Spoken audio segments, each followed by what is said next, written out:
নমস্কার, হাই নিউজে সকলকে স্বাগত। সঙ্গে রয়েছে আমি রিম্পি। শুরু করছি দ্য ওয়ার্ল্ড টুডে। আর শুরুতেই চোখ রাখবো আজকের হেডলাইন্সে।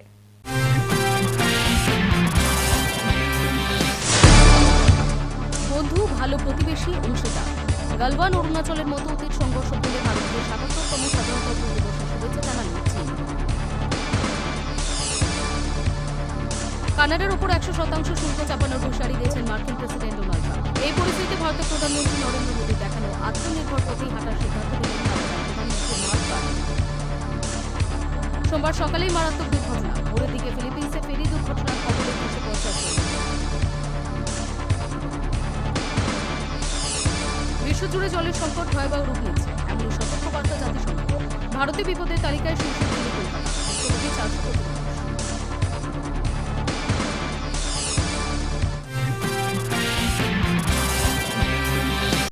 বন্ধু, ভালো প্রতিবেশী, অংশীদার। গালওয়ান অরুণাচলের মতো অতীত সংঘর্ষ ভুলে ভারতকে ৭৭তম সাধারণতন্ত্র দিবসে শুভেচ্ছা জানালো চীন। খোদ চীনের প্রেসিডেন্ট শি জিনপিং অভিনন্দন জানালেন ভারতের রাষ্ট্রপতি দ্রৌপদী মুর্মুকে। চীনে এই ভুল বদল তাৎপর্যপূর্ণ বলেই মনে করছে রাজনৈতিক মহল। বন্ধু, ভালো প্রতিবেশী, অংশীদার। গালওয়ান অরুণাচলের মতো অতীত সংঘর্ষ ভুলে এই ভাষাতেই ভারতকে ৭৭তম সাধারণতন্ত্র দিবসে শুভেচ্ছা জানালো চীন। খোদ চীনের প্রেসিডেন্ট শি জিনপিং অভিনন্দন জানালেন ভারতের রাষ্ট্রপতি দ্রৌপদী মুর্মুকে। ড্রাগনের এই ভুল বদল তাৎপর্যপূর্ণ। মনে করা হচ্ছে বদলের বিশ্বে দিল্লিকে মৈত্রের বার্তায় দিচ্ছে বেজিং। এদিন ভারতকে সাধারণতন্ত্র দিবসের শুভেচ্ছা জানিয়েছে আমেরিকাও। সে দেশের স্বরাষ্ট্র সচিব মার্কো রুবিও নিজের বার্তায় দিল্লি ওয়াশিংটনের ঐতিহাসিক সম্পর্কের কথা উল্লেখ করেছেন। ভারতের সাধারণতন্ত্র দিবসে জিনপিং এর সংক্ষিপ্ত বার্তায় বিভিন্ন বিষয়ে উভয় দেশের অংশীদারিত্বে জোর দেওয়া হয়েছে। চীনা প্রেসিডেন্টের বক্তব্য, তিনি আশা করেন প্রতিবেশী দেশের সঙ্গে বিনিময় ও সহযোগিতা সম্প্রসারিত হবে, কূটনৈতিক সম্পর্কের স্থিতিশীলতা বৃদ্ধি করে একে অপরের উদ্বেগের সমাধান করবে। এই বক্তব্যে সীমান্ত নিয়ে দুই দেশের মধ্যে দীর্ঘদিনের জটিলতা কাটিয়ে ওঠার ইতিবাচক বার্তাও রয়েছে। উল্লেখ্য, গালওয়ান সংঘাত পেরিয়ে আলোচনার মাধ্যমে সীমান্ত সমস্যা কিছুটা স্থিতিশীল হলেও চীনকে বিশ্বাস নেই। অরুণাচল থেকে শুরু করে লাদাখ পর্যন্ত চীন আগ্রাসন বরাবর চিন্তার বিষয় ভারতের জন্য। লাদাখের একাধিক অঞ্চলকে নিজেদের বলে দাবি করে চীন। ফলে আপাতভাবে সংঘাত মিটলেও পরিস্থিতি যদি কোনো সময় খারাপ আকার নেয় সেই কথা মাথায় রেখেই প্রস্তুত ভারত। গত ৪ বছরে ভারত লাদাখ ও তার পার্শ্ববর্তী অঞ্চলে পরিকাঠামোগত উন্নয়ন শুরু করেছে কেন্দ্র। উন্নত মানের রাস্তা, টানেল এবং সেতু নির্মাণ শুরু হয়েছে। পূর্ব লাদাখের মুধি নৌমা অঞ্চলে নির্মিত হচ্ছে ভারতের সর্বোচ্চ বায়ুসেনা ঘাঁটি। আগামী অক্টোবর মাসের মধ্যেই বিমান চলাচলের জন্য পুরোদমে প্রস্তুত হয়ে যাবে এই ঘাঁটি, যা দেশের নিরাপত্তা তো বটেই, আপাতকালীন পরিস্থিতিতে যোগাযোগের জন্য অত্যন্ত গুরুত্বপূর্ণ হয়ে উঠবে এই বায়ুসেনা ঘাঁটি। অন্যদিকে অভিবাসী নীতি থেকে শুল্ক যুদ্ধ, সব ক্ষেত্রে ভারতকে চাপে রাখছে আমেরিকা। এই অবস্থায় ভারতের দিকে জিনপিংয়ের বন্ধুত্বের হাত বাড়ানো তাৎপর্যপূর্ণ। আমেরিকার তরফে ৭৭তম সাধারণতন্ত্র দিবসের শুভেচ্ছা জানান মার্কিন স্বরাষ্ট্র সচিব মার্কো রুবিও। তার বার্তা, মার্কিন যুক্তরাষ্ট্রের জনগণের পক্ষ থেকে আমি ভারতের জনগণকে প্রজাতন্ত্র দিবসে আমার আন্তরিক অভিনন্দন জানাই। এছাড়া প্রতিরক্ষা, বাণিজ্য সহ বিভিন্ন ক্ষেত্রে ইন্দো মার্কিন ঐতিহাসিক সম্পর্কে স্মরণ করেন তিনি। Hi news network. কানাডার ওপর ১০০% শুল্ক চাপানোর হুঁশিয়ারি দিয়েছেন মার্কিন প্রেসিডেন্ট ডোনাল্ড ট্রাম্প।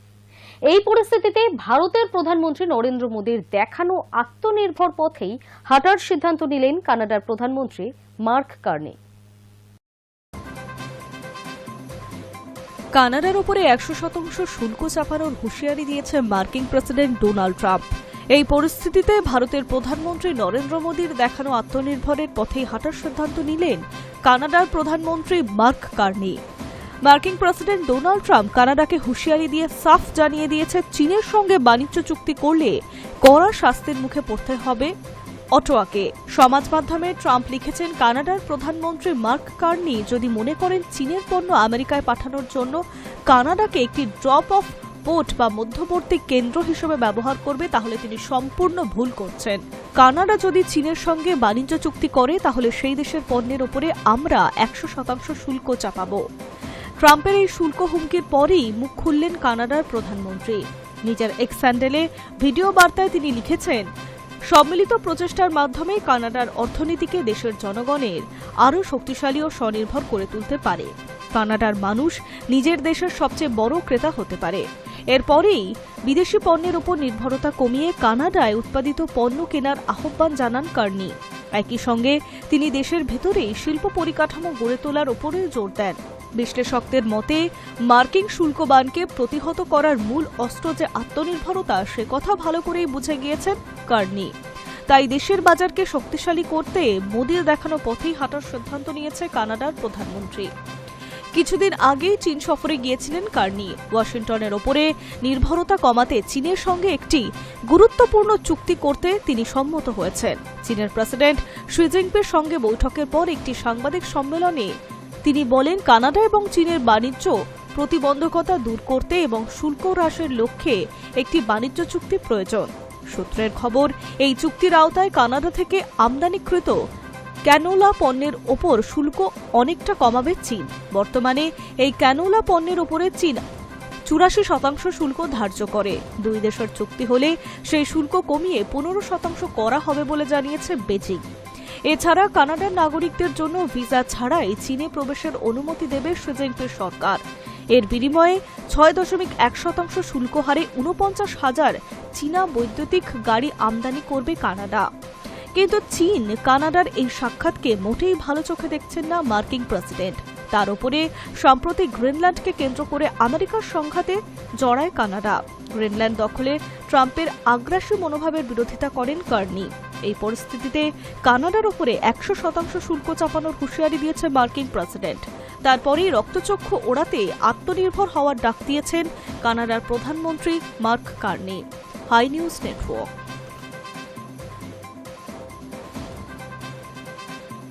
সোমবার সকালে মারাত্মক দুর্ঘটনা। ভোরের দিকে ফিলিপিন্সের ফেরি দুর্ঘটনার কবলে 350 জন মানুষ। দক্ষিণ ফিলিপিন্সের এই ঘটনায় 316 জনকে উদ্ধার করা হয়েছে। পাশাপাশি 15 জনের মৃতদেহ পাওয়া গিয়েছে। সপ্তাহের প্রথম দিন সকালেই মারাত্মক দুর্ঘটনা। সোমবার ভোরে ফিলিপিন্সে ফেরি দুর্ঘটনার কবলে 350 মানুষ। দক্ষিণ ফিলিপিন্সের এই ঘটনায় 316 জনকে উদ্ধার করা হয়েছে। পাশাপাশি 15 জনের মৃতদেহ পাওয়া গিয়েছে। উপকূলরক্ষী বাহিনী জানিয়েছে, দুই দ্বীপের মধ্যে পণ্য এবং যাত্রী ফেরি করে। 332 জন যাত্রী এবং 27 জন ক্রু সদস্য নিয়ে বন্দর শহর জাম্বোয়াঙ্গা থেকে সুলু প্রদেশের দক্ষিণ জোলো দ্বীপের দিকে যাচ্ছিল ফেরিটি। এই সময় কারিগরি সমস্যার মুখোমুখি হয়ে মধ্যরাতের পরে ফেরিটি ডুবে যায়। কোস্টগার্ড কমান্ডার রোমেল দুয়া জানিয়েছেন, বাসিলান প্রদেশের বালুক দ্বীপ গ্রাম থেকে প্রায় 1 নটিক্যাল মাইল দূরে ফেরিটি ডুবে গিয়েছে। যদিও এই সময় আবহাওয়া খারাপ ছিল না বলেও জানানো হয়েছে। জানা গিয়েছে, ফেরিটিতে একজন কোস্টগার্ড প্রতিরক্ষা কর্মী ছিলেন। তিনি প্রথম দুর্ঘটনার খবরটি দেন।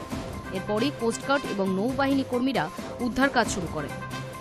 বাসিলান প্রদেশের গভর্নর মুজিব হাতামান বলেন, 2 মৃতদেহ সহ অন্যান্য যাত্রীদের প্রদেশের রাজধানী ইসাবেলাতে আনা হয়েছে।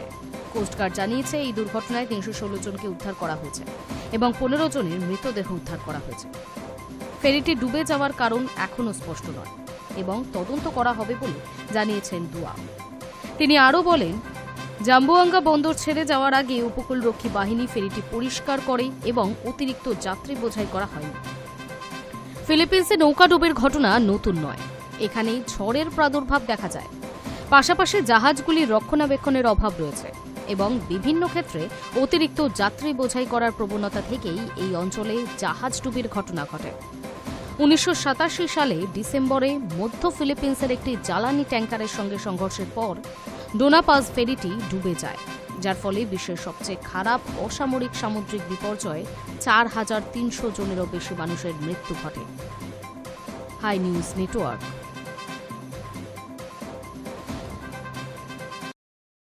বিশ্বজুড়ে জলের সংকট ভয়াবহ রূপ নিচ্ছে, এমনই সতর্কবার্তা জাতিসংঘের। ভারতে বিপদের তালিকায় শীর্ষে দিল্লি, কলকাতা। ভুক্তভোগী 400 কোটি মানুষ। বিশ্বজুড়ে জলের সংকট ভয়াবহ রূপ নিচ্ছে, এমনই সতর্কবার্তা দিয়েছে জাতিসংঘ। সম্প্রতি প্রকাশিত রিপোর্টে দেখা গিয়েছে বিশ্বের ১০০টি বড় শহরের অর্ধেকই তীব্র জলাভাবের সমস্যায় ভুগছে। নদী শুকিয়ে যাওয়া, ভূগর্ভস্থ জলের স্তর কমে যাওয়া এবং জনসংখ্যা বৃদ্ধির কারণে জলের চাহিদা ক্রমশ বেড়ে চলেছে। জলাভাব এখন আর দূরবর্তী কোনো পরিবেশগত সমস্যা নয়, এটি সরাসরি শহুরে জরুরি অবস্থায় পরিণত হচ্ছে। ৩৯টি শহরে জল সংকট অত্যন্ত গুরুতর। রিপোর্ট জানাচ্ছে বিশ্বের বড় শহরগুলির মধ্যে অন্তত ৩৯টি শহরে জলের পরিস্থিতি অত্যন্ত গুরুতর। এই শহরগুলোর পানীয় জল সরবরাহ, নিত্যজীবন এবং অর্থনৈতিক কর্মকাণ্ড সবই বিপদের মুখে। ভারত এই সংকটের অন্যতম বড় ক্ষতিগ্রস্ত দেশ। বিশ্বের সবচেয়ে ভুক্তভোগী শহরের তালিকায় দিল্লির ৪র্থ স্থানে রয়েছে। এছাড়া কলকাতায় রয়েছে ৯ নম্বর জায়গায়, মুম্বাই ১২, বেঙ্গালুরু ২৪ এবং চেন্নাই ২৯ জলাভাবের সমস্যায় ভুগছে। হায়দ্রাবাদ, আমেদাবাদ, সুরাট ও পুনেতেও কয়েক বছর ধরে নিয়মিত জল সংকট দেখা যাচ্ছে। দ্রুত নগরায়ন, অতিরিক্ত ভূগর্ভস্থ জলের ব্যবহার এবং অনিয়মিত বৃষ্টিপাত মূল কারণ হিসেবে চিহ্নিত করা হয়েছে। রিপোর্ট অনুযায়ী চেন্নাই খুব দ্রুত ডে জিরোর দিকে এগোচ্ছে, যে অবস্থায় শহরবাসীর জন্য কোনো জলই থাকবে না। অতীতে চেন্নাই এমন পরিস্থিতির সম্মুখীন হয়েছে যখন মানুষকে ট্যাঙ্কার ও জরুরি জলের উপর নির্ভর করতে হয়েছিল। তেহরানও টানা ৬ বছর ধরে খরার মুখে এবং প্রায় ডে জিরো অবস্থায় পৌঁছে গিয়েছে। দক্ষিণ আফ্রিকার কেপ টাউনও সাম্প্রতিক বছরগুলোতে এমন সংকট দেখেছে। জল সংকট শুধু ভারতেই নয়, আফগানিস্তানের কাবুল শহর জলশূন্য হওয়ার ঝুঁকি বাড়ছে। মেক্সিকো সিটি প্রতি বছর প্রায় ২০ ইঞ্চি ডুবে যাচ্ছে অতিরিক্ত ভূগর্ভস্থ জল উত্তোলনের কারণে। যুক্তরাষ্ট্রের পশ্চিমাঞ্চলে কলোরাডো নদীর জল নিয়ে রাজ্যগুলোর মধ্যে বিরোধ চলছে। রিপোর্টে আরও বলা হয়েছে বিশ্বে প্রায় ৪০০ কোটি মানুষ বছরে অন্তত ১ মাস তীব্র জল সংকটের মুখোমুখি হন। নদী হ্রদ শুকিয়ে যাচ্ছে, ভূগর্ভস্থ জল কমছে এবং জলাভূমি শুকিয়ে যাচ্ছে, যার ফলে ভূমিধস, মরুবিস্তার এবং অন্যান্য পরিবেশগত বিপর্যয় বৃদ্ধি পাচ্ছে। ১৯৯০ সাল থেকে বিশ্বের বড় হ্রদগুলোর অর্ধেকের জলস্তর কমেছে। বহু অঞ্চলে ভূগর্ভস্থ জল ৭০% পর্যন্ত কমেছে। গত ৫০ বছরে ইউরোপের বহু জলাভূমি হারিয়ে গেছে এবং ১৯৭০ সাল থেকে বিশ্বজুড়ে হিমবাহ প্রায় ৩০% কমেছে। জাতিসংঘ সতর্ক করেছে বিশ্বের মিঠে জলের ভাণ্ডার দ্রুত সংকুচিত হওয়ায় ভবিষ্যৎ আরও উদ্বেগজনক হতে পারে। High news network. ফুকুশিমা বিপর্যয়ের আতঙ্ক এখনও স্মৃতিতে গেঁথে রয়েছে। সেই আতঙ্কই আবার উস্কে দিয়ে নিগাতায় পরমাণু চুল্লি চালু করল জাপান সরকার। সরকারের এই সিদ্ধান্তে উদ্বিগ্ন নিগাতার স্থানীয় বাসিন্দারা। ফুকুশিমা বিপর্যয়ের আতঙ্ক এখনও স্মৃতিতে গেঁথে রয়েছে। এখনও ১৪ বছরের আগের সেই ঘটনায় ভূত তাড়া করে বেড়ায় বহু জাপানবাসীকে। সেই আতঙ্কই আবার উস্কে দিয়ে নিগাতার পরমাণু একটি চুল্লি চালু করল জাপান সরকার। বুধবার স্থানীয় সময় সন্ধ্যা ৭টায় চুল্লিটি চালু হয়েছে। সরকারের এই সিদ্ধান্তে উদ্বিগ্ন নিগাতার স্থানীয় বাসিন্দাদের। ২০১১ সালের মার্চ মাস জাপানের তোহোকু এলাকার প্রশান্ত মহাসাগরের উপকূল থেকে বেশ কিছুটা দূরে তৈরি হওয়া ভূমিকম্পের কারণে সুনামি আছড়ে পড়েছিল ফুকুশিমায়, যার জেরে ক্ষতিগ্রস্ত হয়েছিল স্থানীয় ৩টি পরমাণু চুল্লি। এলাকায় ছড়িয়ে পড়েছিল তেজস্ক্রিয় কণা। চেরনোবিল কাণ্ডের পর ফুকুশিমার ঘটনায় সবচেয়ে ভয়াবহ পরমাণু বিপর্যয়। ওই ঘটনার পরই সবকটি অর্থাৎ ৫৪টি পরমাণু চুল্লি বন্ধ করে দিয়েছিল জাপান সরকার। পরবর্তীকালে দেশের জ্বালানির চাহিদা মেটাতে বেশ কয়েকটি চুল্লি চালু করা হয়। এবার চালু হচ্ছে বিশ্বের বৃহত্তম কাশিওয়াজাকি কারিওয়া পরমাণু বিদ্যুৎ কেন্দ্রটি। মাস দুয়েক আগে প্রধানমন্ত্রী পদে এই ব্যাপারে উদ্যোগী হয়েছিলেন সানায়া তাকাইচি। তারপরেই এই পরমাণু চুল্লিটি চালু করতে অনুমোদন দিয়েছে নিগাতার স্থানীয় প্রশাসন, যদিও এই সিদ্ধান্তে সমর্থন নেই স্থানীয়দের। তাদের অভিযোগ, নিরাপত্তার ব্যবস্থা আঁটোসাঁটো না করেই চুল্লিটি চালু করা হচ্ছে। এর ফলে যে কোনো সময় বড় সড় বিপর্যয় ঘটতে পারে। সেখানকার এক স্থানীয় বাসিন্দা বলছেন, পরমাণু চুল্লিতে বিপর্যয় হলে যে কি ঘটতে পারে তা আমি নিজের চোখে দেখেছি। তাই আমি মোটেই চাই না এখানে আর পরমাণু চুল্লি চালু হোক। ওই স্থানীয় বাসিন্দা জানান, আকায়ো ফুকুশিমার বাসিন্দা ছিলেন তিনি। বিপর্যয় ঘটনার পর সপরিবারে নিগাতায় চলে গিয়েছিলেন। এবার সেখানেও পরমাণু চুল্লি চালু হতে চলেছে। তিনি বলেন, ফুকুশিমার ঘটনার পর থেকেই নানা রকমের মানসিক সমস্যায় ভুগেছি। ফুকুশিমার ভূত এখনও তাড়া করে বেড়ায় স্থানীয় বাসিন্দাদের। গত অক্টোবরে নিগাতায় একটি সমীক্ষা রিপোর্ট প্রকাশিত হয়েছিল।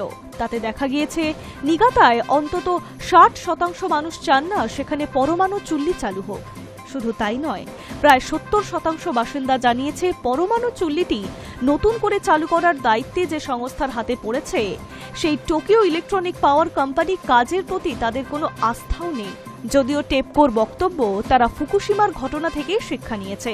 এবার সব দিক খতিয়ে দেখে সমস্ত যন্ত্রপাতির আধুনিকীকরণ ঘটিয়েই পরমাণু চুল্লিটি আবার খোলার সিদ্ধান্ত নেওয়া হয়েছে। সংস্থাটি বিবৃতি দিয়েছে, সুনামির প্রভাব ঠেকাতে নতুন করে সমুদ্র প্রাচীর বসানো হয়েছে। পরমাণু কেন্দ্রে যাতে কোনোভাবে জল প্রবেশ করতে না পারে তার মাথায় লাগানো হয়েছে আধুনিক দরজা। পাশাপাশি কোনো পরিস্থিতিতেই যাতে তেজস্ক্রিয় পদার্থ ছড়িয়ে না পারে তার জন্য পরমাণু কেন্দ্রের ছাঁকনি ব্যবস্থা উন্নত করা হয়েছে। কাশিওজাকি কারিওয়া পরমাণু বিদ্যুৎ কেন্দ্রের মোট 7টি চুল্লি রয়েছে। তার মধ্যে আপাতত একটি চুল্লি চালু করার সিদ্ধান্ত নিয়েছে জাপান সরকার। আগামী বছর 20 জানুয়ারি তা চালু হওয়ার সম্ভাবনা রয়েছে। গত বছর অক্টোবর মাসেই ওই চুল্লির নিরাপত্তা ব্যবস্থা খতিয়ে দেখে পরিদর্শনে গিয়েছিল টেপকোর প্রতিনিধি দল। তারপরেই চুল্লিটি পুনরায় চালু করতে সবুজ সংকেত দিয়েছে ওই সংস্থা। Hi news network. বিশ্ব স্বাস্থ্য ব্যবস্থার ক্ষেত্রে এক ঐতিহাসিক অধ্যায়ের অবসান ঘটল মার্কিন যুক্তরাষ্ট্রে। সাম্প্রতিক এক ঘোষণায় মার্কিন স্বাস্থ্যমন্ত্রী এবং বিদেশ সচিব জানিয়েছেন, বিশ্ব স্বাস্থ্য সংস্থা থেকে মার্কিন যুক্তরাষ্ট্র নিজেকে প্রত্যাহার করে নিয়েছে। এর ফলে 1948 সালে প্রতিষ্ঠার পর এই প্রথমবার হুর সদস্য তালিকা থেকে বাদ পড়ল আমেরিকা। বিশ্ব স্বাস্থ্য ব্যবস্থার ক্ষেত্রে এক ঐতিহাসিক অধ্যায়ের অবসান ঘটল মার্কিন যুক্তরাষ্ট্রে। সাম্প্রতিক এক ঘোষণার মার্কিন স্বাস্থ্যমন্ত্রী রবার্ট এফ কেনেডি জুনিয়র এবং বিদেশ সচিব মার্কো রুবিও জানিয়ে দিয়েছে, বিশ্ব স্বাস্থ্য সংস্থা বা হু থেকে মার্কিন যুক্তরাষ্ট্র নিজেকে প্রত্যাহার করে নিয়েছে। এর ফলে 1948 সালে প্রতিষ্ঠার পর থেকে এই প্রথমবার হু এর সদস্য তালিকা থেকে বাদ পড়ল আমেরিকা। যদিও এই সিদ্ধান্ত হঠাৎ নয়। ডোনাল্ড ট্রাম্প তার প্রথম প্রেসিডেন্ট পর্বেই 2020 সালে হু থেকে সরে যাওয়ার ইঙ্গিত দিয়েছিলেন। তবে দ্বিতীয় দফায় প্রেসিডেন্ট হিসেবে দায়িত্ব নেওয়ার পর প্রথম দিন 20 জানুয়ারি 2025 আনুষ্ঠানিকভাবে প্রত্যাহারের ঘোষণা করেন তিনি।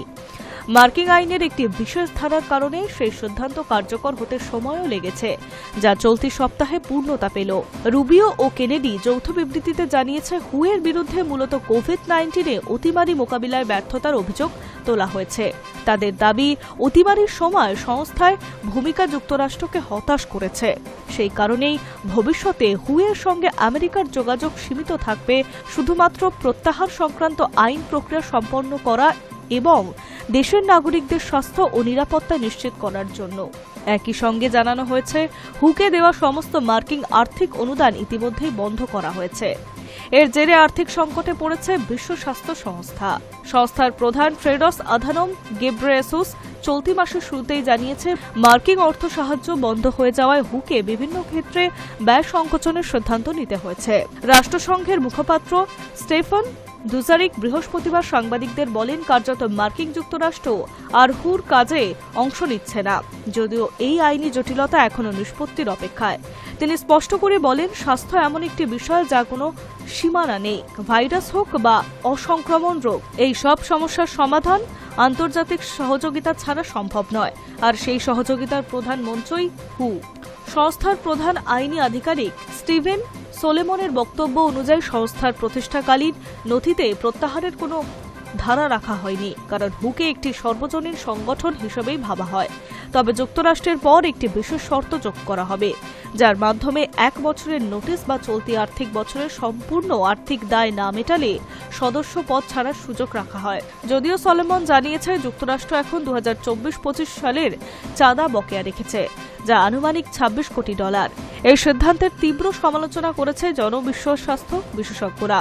একজন জনস্বাস্থ্য কর্মী সোশ্যাল মিডিয়ায় লিখেছে, হু বিশ্বের বিভিন্ন দেশকে একত্রিত করে মৃত্যুহার বা রোগব্যাধি কমাতে ঐতিহাসিক ভূমিকা নিয়েছে। তার মতে সংস্থাটি নিখুঁত না হলেও বাইরে চলে যাওয়ার বদলে ভিতর থেকেই সংস্কার করা উচিত। সংস্থাটি যুদ্ধ, মানবিক পর্যায় এবং ইবোলা বা যক্ষ্মার মতো মারাত্মক রোগ মোকাবিলায় আন্তর্জাতিক স্তরে সমন্বয়ে গুরুত্বপূর্ণ ভূমিকাও পালন করে আসছে। মার্কিন যুক্তরাষ্ট্র প্রত্যাহারের আগে হুর সদস্য সংখ্যা ছিল 194।